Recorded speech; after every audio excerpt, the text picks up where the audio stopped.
দেশে হার্ট অ্যাটাকে মৃত্যুর বেশিরভাগই হয় হাসপাতালে পৌঁছানোর আগে। তবে হার্ট অ্যাটাকের সাথে সাথে প্রাথমিক চিকিৎসা সিপিআর দেয়া গেলে এই মৃত্যু কমানো সম্ভব। বিশেষজ্ঞরা বলছেন প্রশিক্ষণ থাকলে যে কেউ এটি দিতে পারে। এমনকি পাঠ্যপুস্তকে সিপিআর অন্তর্ভুক্তির কথা বলছেন তারা। কিভাবে দিতে হয় সিপিআর দেখুন হিমেল মাহবুবের প্রতিবেদনে। ছবি তুলেছেন কাজী অন্তর। হার্ট অ্যাটাক, পানিতে ডুবে যাওয়া বা ইলেকট্রিক শকের মতো বিভিন্ন কারণে হৃদস্পন্দন বন্ধ হয়ে গেলে জরুরি ভিত্তিতে প্রাথমিক চিকিৎসা হিসেবে সিপিআর দেওয়া হয়।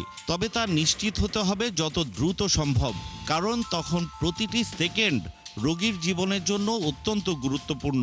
প্রতি মিনিটে একজন রোগীর বাঁচার সম্ভাবনা 10% করে কমে যাবে। যদি 10 মিনিটের মধ্যে যদি ওনার এই সিপিআর না শুরু করা যায়, তাহলে তার বেঁচে থাকার সম্ভাবনা অলমোস্ট নাই। গরমে দাপাদাপি, ঘরের চালের স্থায়ী সমাধান আনোয়ার সিমেন্ট শীট। তার আগে নিশ্চিত হতে হবে ব্যক্তির হার্ট অ্যাটাক হয়েছে কিনা। উনি শ্বাস প্রশ্বাস নিচ্ছে কিনা, এই জন্য আমরা তার শ্বাসনালীটা সোজা করে দিলাম। এভাবে সোজা করে দিয়ে আমি আমার কানটা তার নাকের কাছে নিয়ে দেখলাম যে সে কোনো শ্বাস প্রশ্বাস নিচ্ছে কিনা। শ্বাস প্রশ্বাস নিচ্ছে না, এবং বুকের দিকে তাকিয়েও দেখলাম বুক ওঠানামা করছে না, তার মানে তার শ্বাস প্রশ্বাস স্বাভাবিক নাই। তারপরে আমি তার পালসটা চেক করব, হার্টের গতিটা চেক করব। গতিটা চেক করে দেখলাম যে তার হার্টের হৃদস্পন্দন বা নাড়ির স্পন্দনও নাই, সুতরাং উনি কার্ডিয়াক অ্যারেস্টে আছে। প্রথমে হার্ট অ্যাটাক আক্রান্ত ব্যক্তিকে মেঝে বা শক্ত স্থানে শোয়াতে হবে।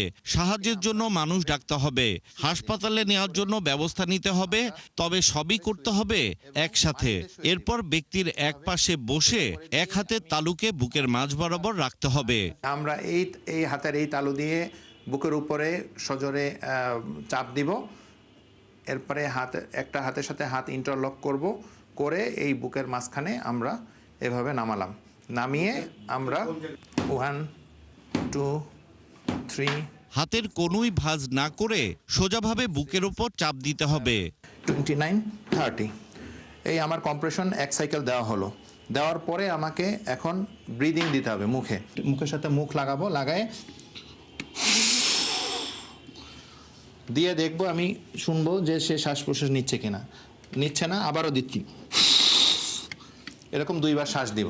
জ্ঞান না ফেরা পর্যন্ত একাধিকবার এই কাজটি করতে হবে। এমনভাবে দিব যেন তার বুকের পাঁজরটা 2 ইঞ্চি পর্যন্ত ডেবে যায়। আমি দেখবো যে তার শ্বাস প্রশ্বাস বা নাড়ির গতিটা ফেরত আসলো কিনা। আসলো না, এরপরে আবার আমি অ্যাগেইন সাইকেলটা শুরু করব। জ্ঞান ফিরলেই রোগী নিজেই জোরে জোরে শ্বাস নেবেন, বুকের ব্যথাও অনুভব করতে পারেন। রোগীকে অন্যদের সহযোগিতায় হাসপাতালে নিতে হবে। দেশে অসংক্রামক ব্যাধিতে যারা মারা যাচ্ছেন তাদের প্রতি 3 জনের 1 জন মারা যাচ্ছেন হার্ট অ্যাটাকে।